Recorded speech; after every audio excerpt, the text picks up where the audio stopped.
Good morning dear students. आप सभी का इस एजुकेशनल यूट्यूब चैनल पर हार्दिक स्वागत है। प्रिय विद्यार्थियों, आज हमारा नया टॉपिक प्रारंभ होता है। मौर्य वंश के इतिहास के स्रोत। मौर्य वंश की जानकारी, मौर्य वंश के शासकों के अध्ययन करने से पहले यह आवश्यक है कि मौर्य वंश के इतिहास के स्रोतों का अध्ययन किया जाए। तो इस कड़ी में आज हम मौर्य वंश के अभिलेखीय स्रोतों का अध्ययन करेंगे। मौर्य वंश के अभिलेखों में स्रोतों में सर्वप्रथम अशोक के अभिलेख महत्वपूर्ण हैं और मौर्य वंश के अभिलेख यानी अशोक के ही अभिलेख माने जाते हैं।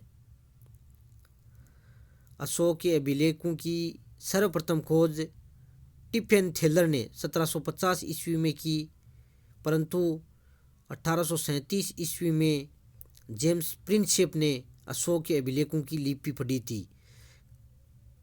काफ़ी कंपटीशन एग्जाम्स में क्वेश्चन पूछा जाता है कि सर्वप्रथम अशोक के अभिलेखों को किसने पढ़ा था और कब पढ़ा था। तो 1837 ईस्वी में जेम्स प्रिंसेप ने अशोक के अभिलेखों को पढ़ा था। तो ये आपको याद रखना है। अशोक के अभिलेखों की लिपि ब्राह्मी तथा भाषा प्राकृत है।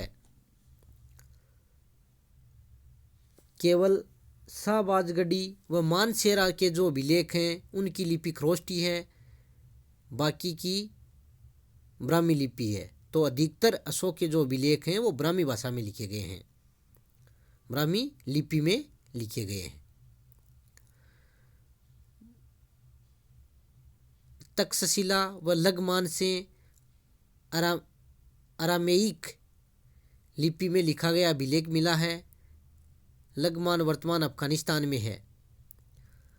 कंधार के पास से सर एकुना के पास से यूनानी तथा अरामेइक में लिखा द्विभाषीय अभिलेख प्राप्त हुआ है। एरगुड्डी एकमात्र अभिलेख है जो खरोष्टी व ब्राह्मी दोनों लिपि में है। तो ये भी आपको ध्यान में रखना है। तो अभिलेखों से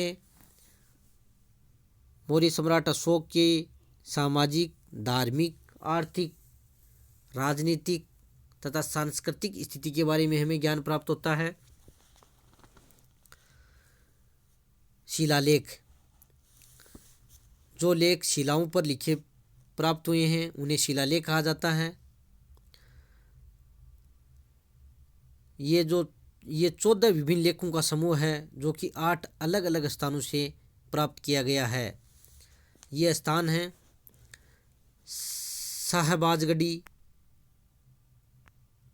पाकिस्तान में है, मानसेरा पाकिस्तान में है, कलसी उत्तराखंड में है, गिरनार गुजरात में, धौली उड़ीसा में, जोगढ़ उड़ीसा में, एरगुड्डी आंध्र प्रदेश में, सोपारा महाराष्ट्र में।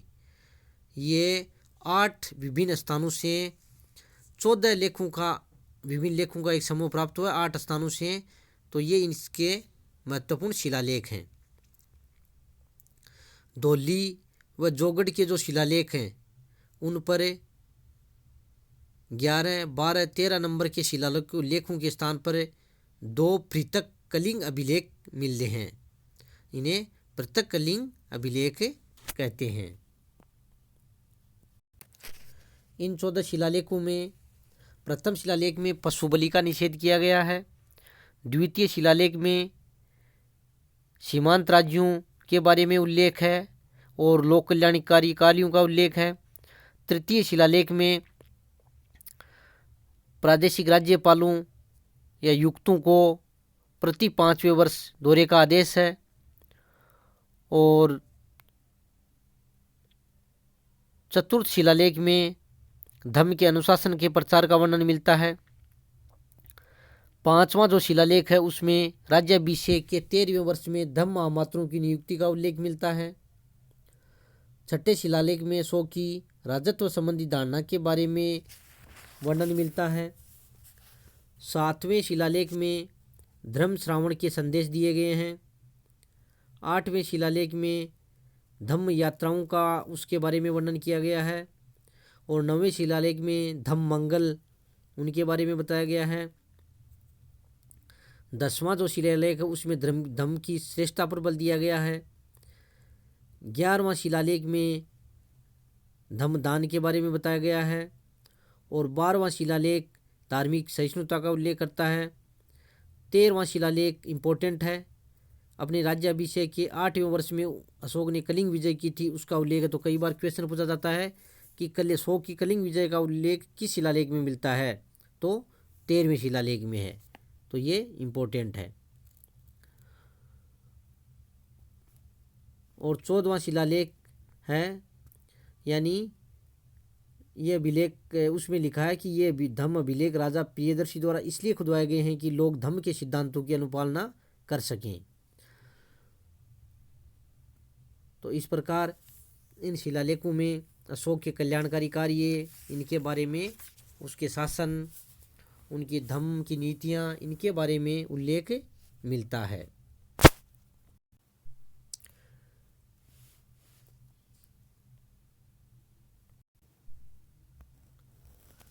लघु शिलालेख, ये 14 है शिलालेखों के मुख्य वर्ग के अतिरिक्त है, तो ये भी विभिन्न स्थानों से प्राप्त हुए हैं और लगभग इनकी संख्या 20 के लगभग है। रूपनाथ मध्य प्रदेश में, गुर्जरा मध्य प्रदेश में, सहसराम बिहार में, भाब्रू बैराट जयपुर में। इम्पोर्टेंट है, अशोक का भाब्रू शिलालेख है वो जयपुर से मिला हुआ, बैराट नामक स्थान से। मास्की कर्नाटक, ब्रह्मगिरी कर्नाटक, सिद्धपुर कर्नाटक, जटिंग रामेश्वर कर्नाटक, एरगुड्डी आंध्र प्रदेश, गोविमठ कर्नाटक, पालकीगुंडू कर्नाटक, राजुल मंडगिरी आंध्र प्रदेश, अहरोरा उत्तर प्रदेश, सारोमारो मध्य प्रदेश, नेट्टूर कर्नाटक, उद्देगोलम कर्नाटक और सन्नाती कर्नाटक। ये 100 के लघु शिलालेख हैं, यानी लघु पाषाण खंडों पर निर्मित हैं। इनमें भाब्रू अभिलेख है वो काफ़ी इम्पोर्टेंट है, क्योंकि जो लघु शिलालेख है इसमें अशोक की बुद्ध धम्म संघ में आस्था प्रकट की गई है। वो अशोक के बौद्ध धर्म के बारे में महत्वपूर्ण जानकारी उपलब्ध कराता है। इनसे भी अशोक की धार्मिक स्थिति, आर्थिक स्थिति आदि के बारे में हमें पता चलता है। स्तंभ लेख, अशोक के स्तंभ लेखों की संख्या 7 है। ये केवल ब्राह्मी लिपि में है, जो 6 भिन्न भिन्न स्थानों से पाषाण स्तंभों पर उत्कीर्ण किए गए हैं। तो स्तंभ लेखों में दिल्ली टोपरा, यह मूलतः अंबाला में था, किंतु फिरोज तुगलक ने इसे दिल्ली में स्थापित करवाया। सिर्फ दिल्ली टोपरा स्तंभ लेख पर पूरे 7 अभिलेख मिलते हैं, अन्य सभी पर केवल 6 ही लेख उत्कीर्ण हैं। दिल्ली मेरठ, यहाँ से भी स्तंभ लेख मिला है। मेरठ से फिरोज तुगलक द्वारा इसे दिल्ली लाया गया। लोरिया अर्राज बिहार के चंपारण जिले में स्थित है। लोरिया नंदनगढ़ चंपारण जिले में है। रामपुरवा चंपारण जिले में है। प्रयाग, ये कौशाम्बी से अकबर द्वारा इलाहाबाद के किले में लगवाया गया। दिल्ली टोपरा के 7वें स्तंभ लेख में आजीविकों, निग्रंथों आदि का संघ के साथ उल्लेख मिलता है और इनमें धम्म की व्याख्या भी मिलती है। तो मौर्य सम्राट अशोक के लघु स्तंभ, मौर्य सम्राट अशोक के स्तंभ लेखों की संख्या 7 है, ये आपको ध्यान में रखना है। लघु स्तंभ लेख, अशोक की राजकीय घोषणाएं जिन स्तंभों पर उत्कीर्ण हैं उन्हें लघु स्तंभ लेख कहा जाता है। ये मुख्यतः इस प्रकार हैं। सांची लघुस्तंभ लेख, तो सांची नामक स्थान पर प्राप्त हुआ है। इसमें संघ भेद रोकने संबंधी आदेश दिए गए हैं। सारनाथ, इसमें भी संघ भेद रोकने संबंधी आदेश हैं। कौशाम्बी लघुस्तंभ लेख, इसमें भी संघ भेद रोकने का आदेश है। रुमिनदेई, अशोक द्वारा इस स्थान की धर्म यात्रा का उल्लेख है तथा लुम्बिनी के भूमिकर को घटाकर 1/8 भाग कर दिया गया व धार्मिक कर से पूर्णतः मुक्त कर दिया गया। निगलीवा यानी निगाली साकर, इसमें कनक मुनि के स्तूप संवर्धन की चर्चा की गई है। इस प्रकार ये 5 लघु स्तंभ लेख हैं। सांची, सारनाथ, कौशाम्बी, रुमिनदेई और निगलीवा। तो ये आपको ध्यान में रखना है। इसके अलावा अभिलेख के स्रोतों में गुहा लेख भी प्राप्त हुए हैं। बिहार के गया जिले में बाराबार या बराबर भी बोलते हैं कि पहाड़ी की गुफाओं की दीवारों पर अशोक के लेख उत्कीर्ण मिले हैं। इनमें अशोक द्वारा आजीवक साधुओं को निवास हेतु गुहा दान देने का उल्लेख है। अशोक ने आजीविकों के निवास हेतु 4 गुफाओं का निर्माण करवाया, जिनके नाम है कर्ण, सुदामा, चौपाल तथा विश्व झोंपड़ी।